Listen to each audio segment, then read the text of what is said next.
সুপ্রিয় দর্শক, আমি সিরাজুল ইসলাম আপনাদের সবাইকে আমন্ত্রণ জানাচ্ছি এশিয়ান টেলিভিশনের লাইভ টক শো টেবিল টকে।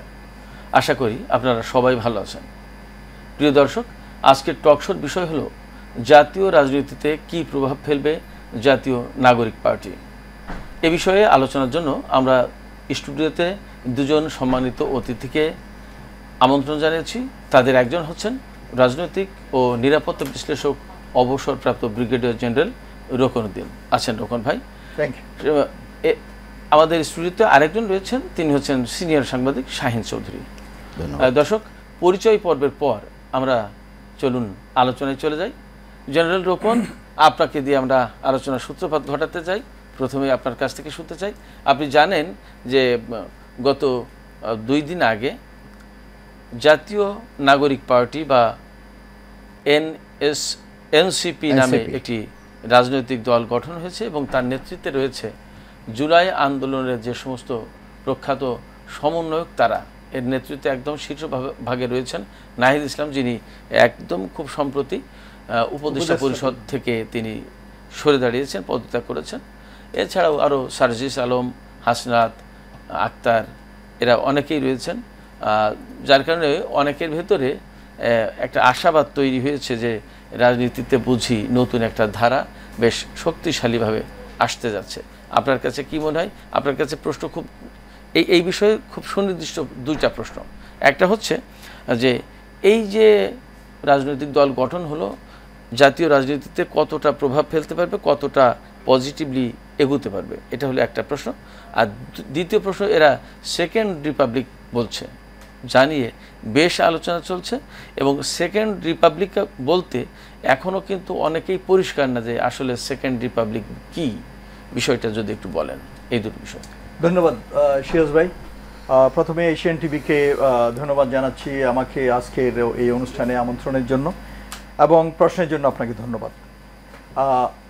আমরা জানি যে বৈষম্য বিরোধী ছাত্র আন্দোলন এবং জাতীয় নাগরিক কমিটি তারা মিলে এখন নতুন যে পার্টিটি হয়েছে তাদের মেইন কোর হচ্ছে এই 2টা পূর্বের পার্টি। তো জাতীয় নাগরিক কমিটি মূলধারা রাজনীতিতে আসছে। আমরা যেমন স্টুডিওর বাইরে আলাপ করছিলাম আমরা এর আগে ছাত্র রাজনীতি দেখেছি কেবলমাত্র শিক্ষা প্রতিষ্ঠানে, এবং বড় বড় দলগুলো এই ছাত্রদেরকে ব্যবহার করেছে তাদের ক্যাডার বাহিনী হিসাবে, মাস্তান বাহিনী হিসাবে, মাসলম্যান হিসাবে, এবং এতে আহত নিহত অনেক হয়েছে। তা এতে শিক্ষার পরিবেশ নষ্ট হয়েছে। তো এই ব্যাপারে আমি বলবো, আমার ব্যক্তিগত মতামত এখানে আমি দিতে চাই যে শিক্ষা প্রতিষ্ঠানে আমার মনে হয়, আমার মতো আপনারাও চান না, কারণ আমাদের সন্তানদের লেখাপড়াটা মানে কোনো ব্যাঘাত ছাড়া চলতে পারে। তো সেই জন্য শিক্ষা প্রতিষ্ঠানের রাজনীতি এটা আমরা চাই না। কিন্তু আপনি খেয়াল করে দেখবেন আমাদের মূলধারা রাজনীতিতে ছাত্রদের অংশগ্রহণের কোনো সুযোগ নেই।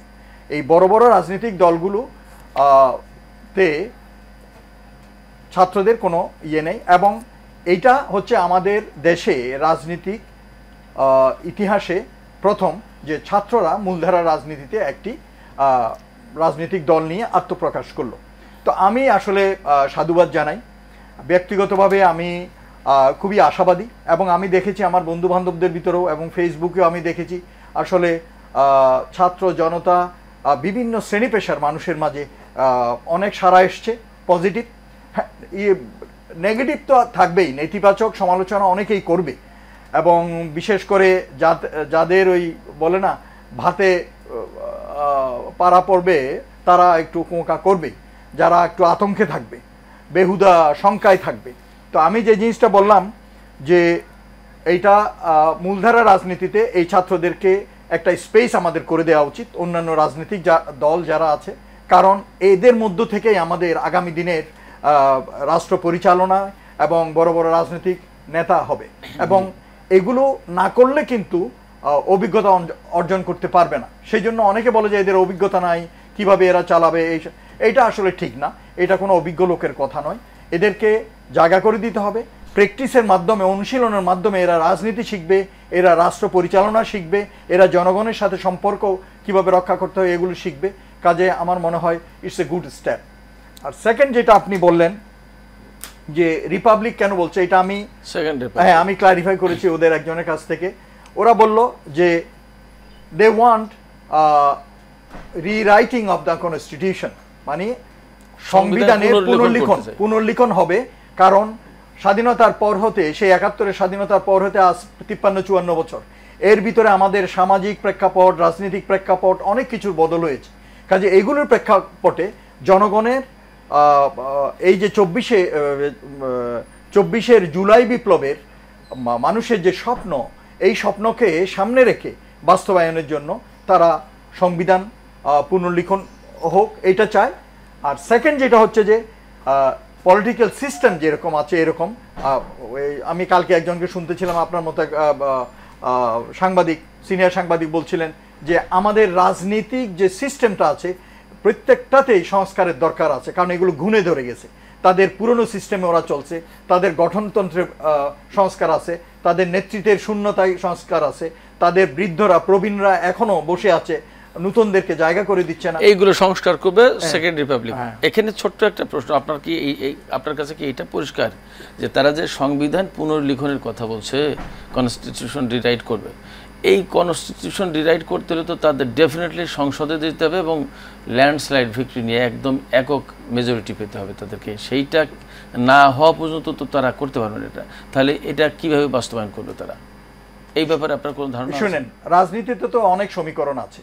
আচ্ছা, আর বর্তমানে যে নির্বাচন সামনে আসছে, অনেকে হয়তো মনে করছে যে 2-2 4 মিলে যাবে, হয়ে যাবে, but it's not like that. আমি মনে করি এইটা সেই 71 বা পরবর্তী কয়েকটা ইলেকশনের মতো না। এই নির্বাচন হবে অনেক ব্যতিক্রমধর্মী, এবং আজকের দিনে আমাদের ছাত্র জনতা, বিভিন্ন পেশার মানুষ, এরা অনেক ইনফর্মড এবং ওরা অনেক সচেতন। কাজেই আমার মনে হয় এইবার সমীকরণটা একটু ভিন্ন হবে। বুঝতে পেরেছি, আপনাকে ধন্যবাদ জনাব শাহীন চৌধুরী। আলোচনায় এবার আপনার কাছে আসি। ব্রিগেডিয়ার জেনারেল রুকনুজ্জামান বলছিলেন যে রাজনীতির সমীকরণটা পাল্টে যেতে পারে, এবং এই পাল্টে যাওয়ার আশাবাদ আমি মনে করি ওনার ভিতরে তৈরি হয়েছে এই জাতীয় নাগরিক পার্টি গঠনের পরেই। সেক্ষেত্রে আপনার কাছে প্রশ্ন হচ্ছে যে আপনার কি মনে হয় যে এত খুব তাড়াতাড়ি জাতীয় নাগরিক পার্টির পক্ষে সংসদীয় আসন লাভ করা, ক্ষমতায় যাওয়া এবং সংবিধান পুনর্লিখনের মতো অবস্থা তৈরি করা সম্ভব হবে? আপনাকে ধন্যবাদ, এশিয়ান টিভিকেও ধন্যবাদ। আপনার প্রশ্ন সরাসরি জবাব দেওয়ার আগে রোকন ভাইয়ের সঙ্গে আমি একটু যোগ করে তারপরে আপনার সেকেন্ড রিপাবলিকেরও একটু ব্যাখ্যা দিয়ে তারপরে আসি। প্রথম প্রশ্ন হচ্ছে যে নতুন এই দলটি মানে জাতীয় রাজনীতিতে কি ভূমিকা রাখবে বা কতটুকু অবদান রাখতে পারবে। উনি কারেক্টলি বলেছেন, আমিও ওনার সঙ্গে একমত। আমি মনে করি তারা যথেষ্ট ভূমিকা রাখতে পারবে। কারণ হচ্ছে এই যে আপনি বললেন যে এত অল্প সময়ের নির্বাচনে তারা কি ভালো করতে পারবে কি না, কিন্তু দেখেন তাদের দুটি ঘোষণা মিনিংটা দাঁড়ায় সহসা নির্বাচন হচ্ছে না। কারণ প্রথম তারা বলছে সংবিধান সভা, একটা হলো সেকেন্ড রিপাবলিক আর একটা সংবিধান সভা।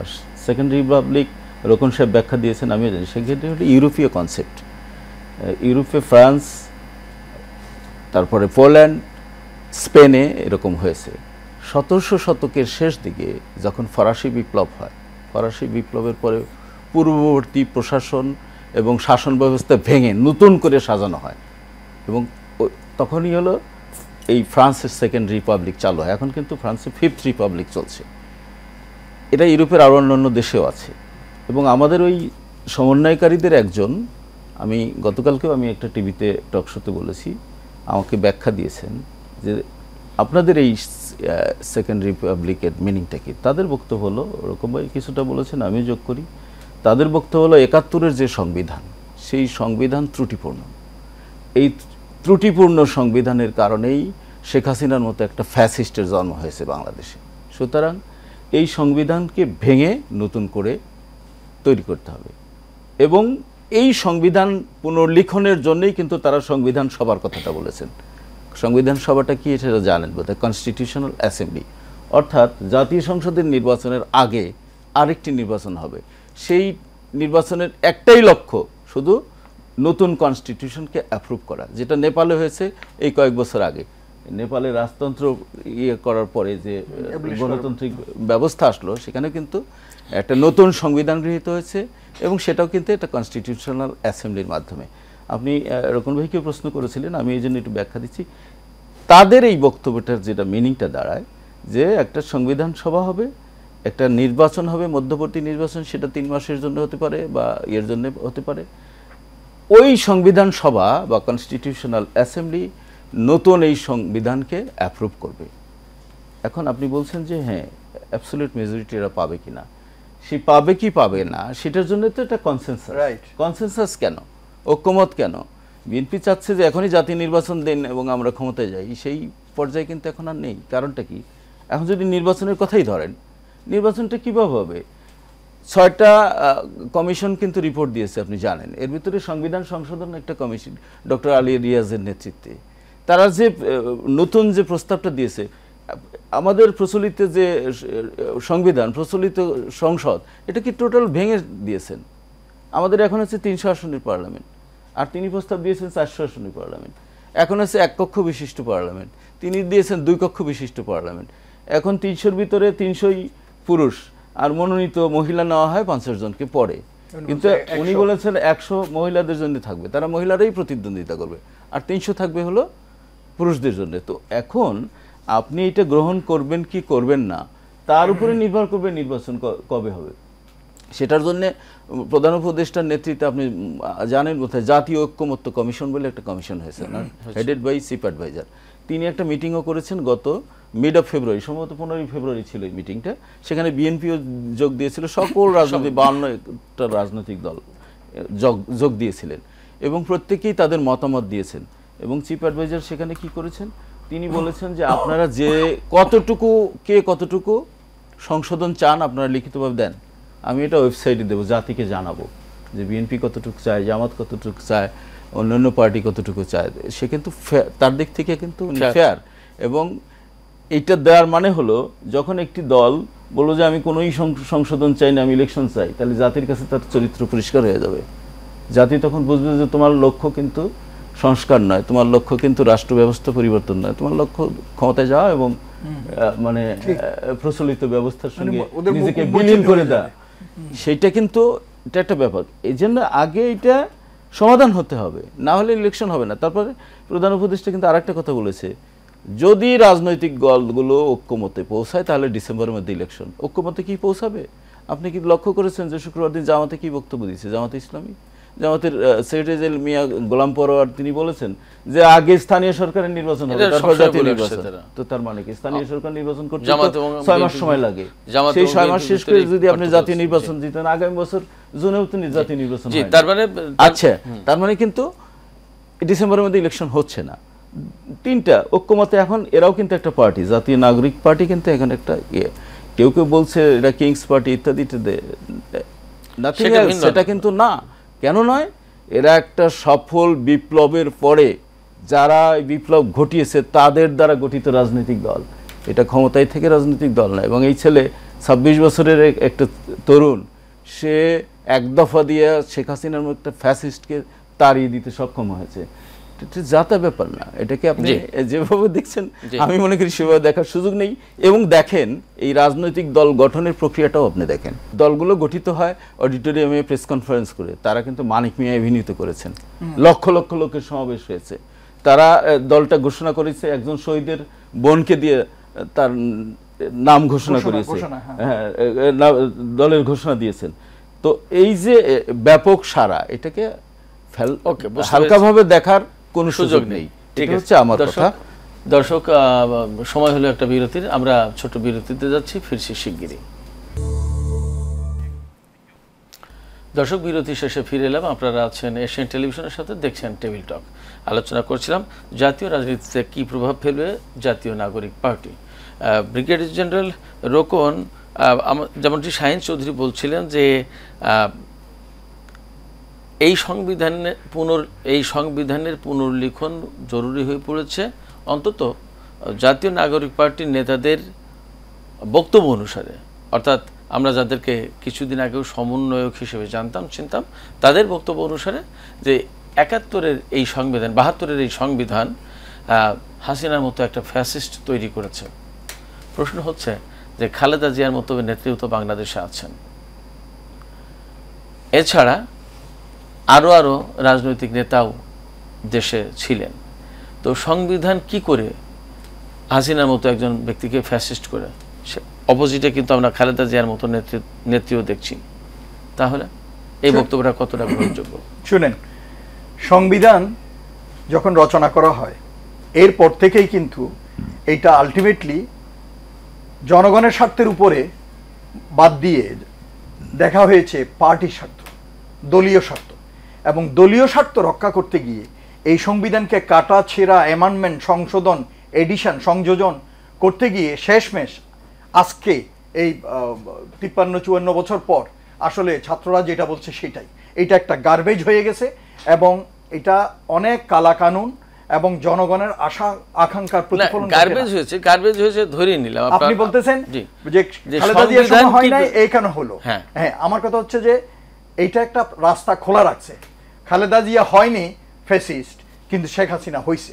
তার ভিতরে অনেক জিনিস কাজ করছে, বিদেশি প্ররোচনা, তার লোভ লালসা, এবং তার একটা জিদ ছিল যে খালেদা জিয়া 3 বার আসছে, আমাকে 3 বার আসতে হবে।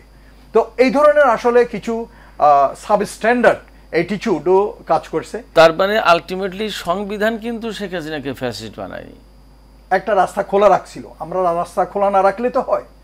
খালেদা জিয়া হইছে, শুনেন আমি বলি, আপনি যেটা বললেন খালেদা জিয়া হয় নাই, শেখ হাসিনা হইছে, সেম কনস্টিটিউশন, রাস্তা খোলা ছিল, উনি হয় নাই বিকজ শি ওয়াজ গুড, তার ভিতরে নেতৃত্বের কোয়ালিটি ছিল।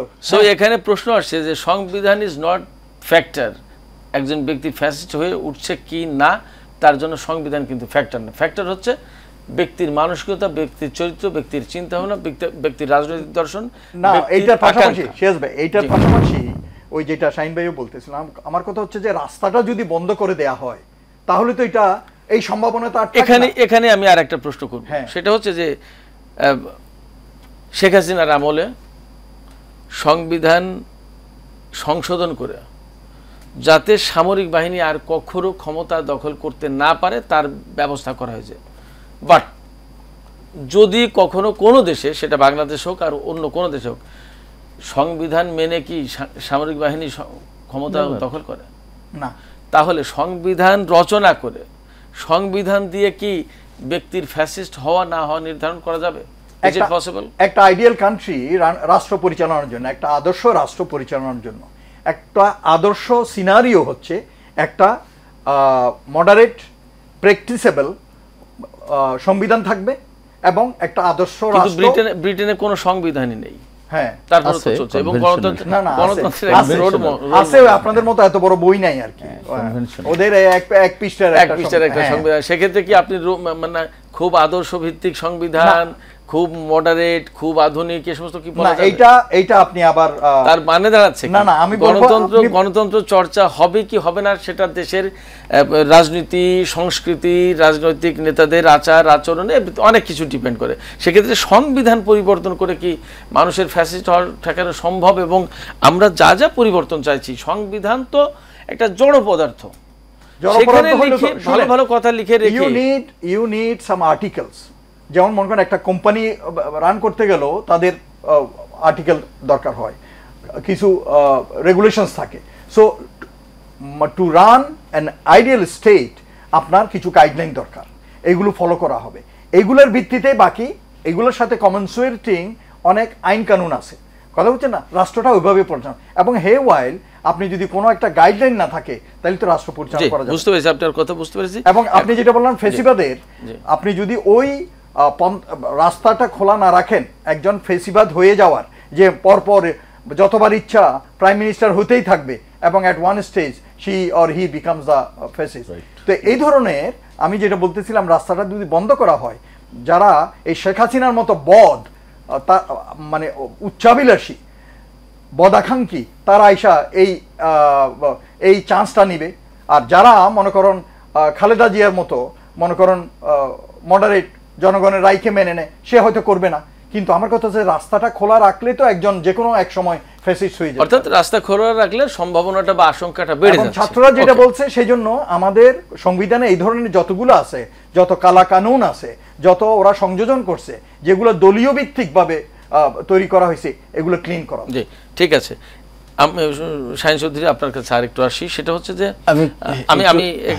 আমি আমার প্রশ্নটা সুনির্দিষ্ট এই জায়গাটা বুঝতে চাই, আমরা এই আলোচনাটুকু শুনতে চাই আপনার কাছ থেকে। সেটা হচ্ছে আপনারা দুইজনই বলেছেন যে এই যে রাজনৈতিক দল গঠন করলো তার একটা খুব ভালো এবং ইতিবাচক প্রভাব পড়বে এবং বড় রকমের প্রভাব পড়তে যাচ্ছে রাজনীতিতে।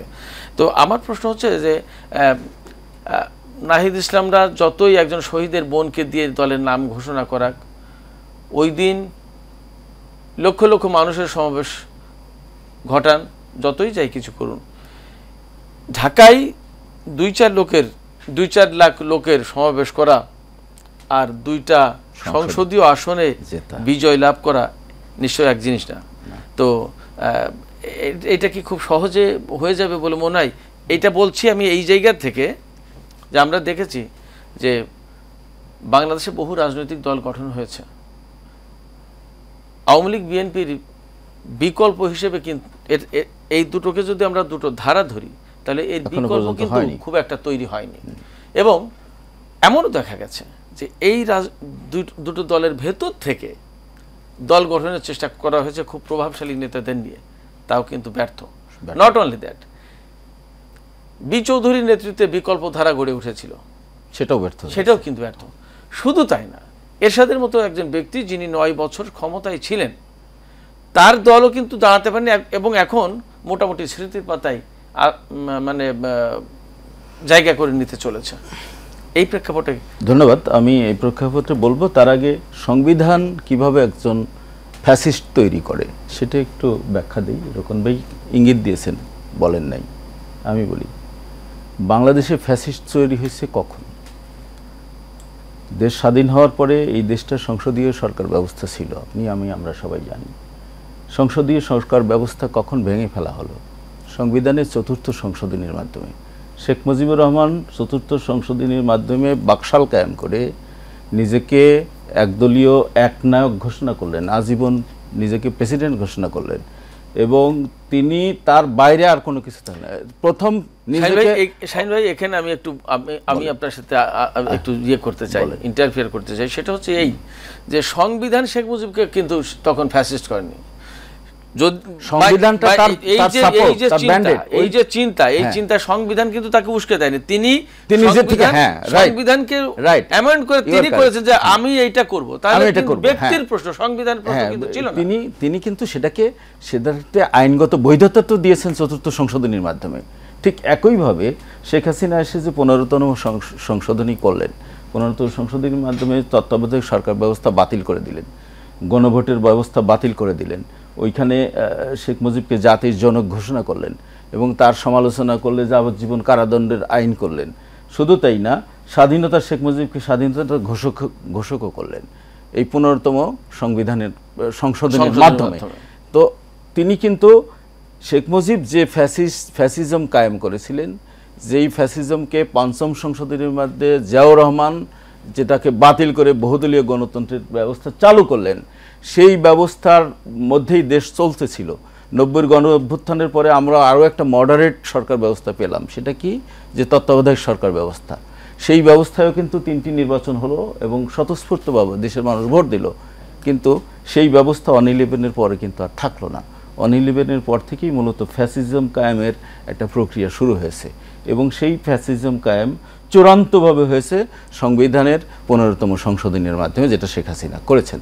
এটা ইতিমধ্যেই আদালতে একটি অংশ বাতিল হয়েছে, কিন্তু পুরাটা হয়নি। তত্ত্বাবধায়ক সরকার ব্যবস্থাটা পুনর্বহাল হবে, সেটা এখন অ্যাফিলিয়েট ডিভিশনে গেছে, আশা করি এই যে মেয়েতে শুনানি আছে। এটা এই কারণেই কিন্তু এই যে নতুন নাগরিক কমিটি তারা বলছে যে এতবার সংযোজন বিয়োজন দরকার নাই, এটা পুনর্লিখন। মূল কিন্তু সেকেন্ড রেভলিউশনের কোশ্চেনটা আসছে এই জন্যই। তাহলে এখন তাহলে কি আপনি 16তম সংশোধনী করবেন? শাহিন চৌধুরী, বাকিটা আপনার কাছ থেকে শুনবো। বিরতি থেকে ফিরে এসে আমরা আপনার কাছ থেকে ওই আলোচনাও শুনবো যে ঢাকায় 2-4 লাখ লোকের সমাবেশ আর 2টা সংসদীয় আসন বিজয় এক নয়, অবশ্যই এই বিষয়টাও শুনবো। দর্শক, আবারও বিরতির সময় হয়েছে, আপনারা সঙ্গেই থাকুন, আমরা খুব শিগগিরই ফিরছি।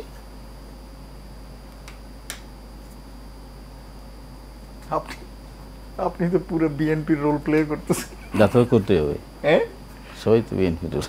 আচ্ছা দর্শক, সময় হলো বিরতির, আমরা ছোট্ট একটি বিরতি নিচ্ছি, সঙ্গেই থাকুন, খুব শিগগিরই ফিরছি। দর্শক, বিরতি শেষে ফিরে এলাম। আপনারা আছেন এশিয়ান টেলিভিশনের সাথে, দেখছেন টেবিল টক।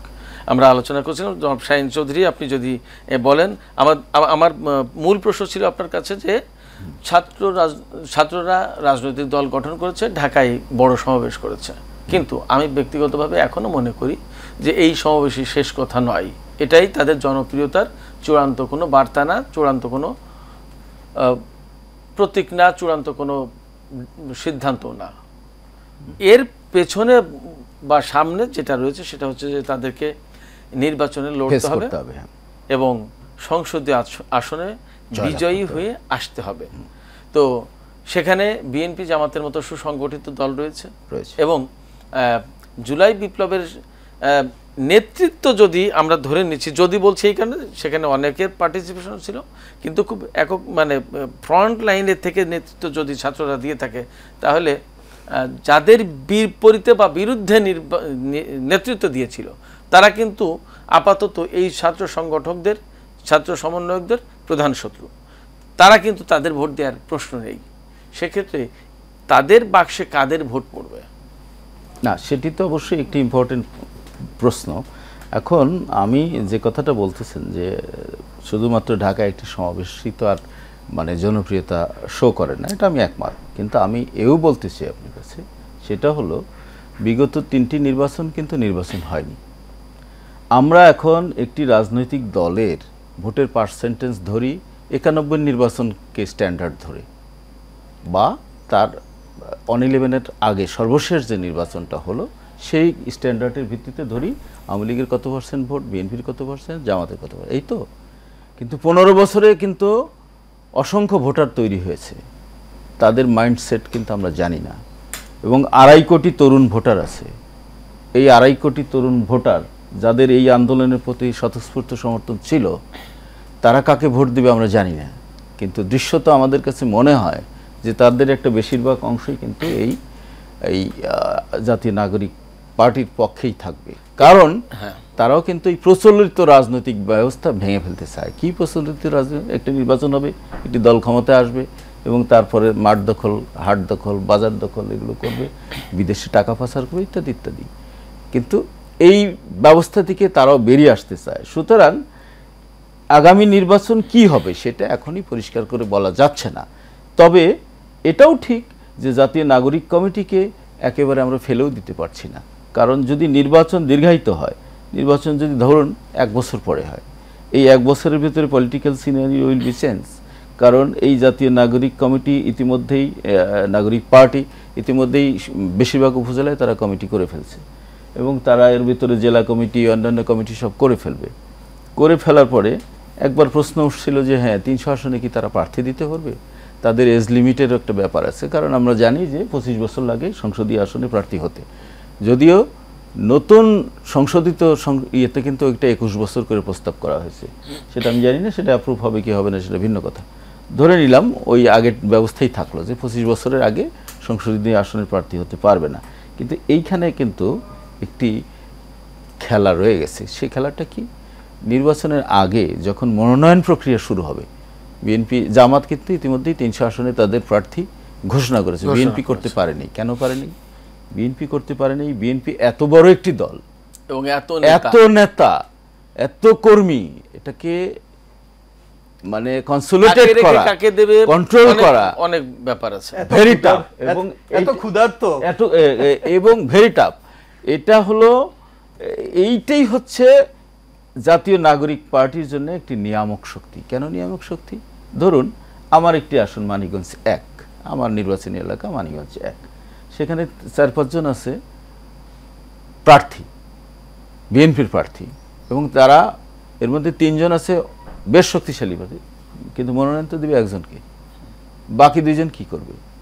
এর একজন যে জাতীয় নাগরিক পার্টি থেকে প্রার্থী হবে না, আপনি আমি তো জানি না, সেই এটা তো বিএনপিও জানে বলে মনে হয় আমার কাছে। আমি আপনার এটা তো বিএনপিও জানে না। এই জায়গায় আমি আমার জায়গা থেকে দ্বিমত পোষণ করব এই কারণে যে এই জায়গায় সম্ভাবনাটা কম এই কারণে যে গত 15-16 বছরে আওয়ামী লীগ বিএনপিকে ভেঙে দিয়ে, তাদের নেতৃত্বকে নড়বড়ে করে দিয়ে, তাদের মতো করে মানে গ্রহণযোগ্য নির্বাচন করানোর জন্য দল খাড়া করার চেষ্টা করেছে, তাদের নেতাদেরকে বিভিন্ন কায়দায়।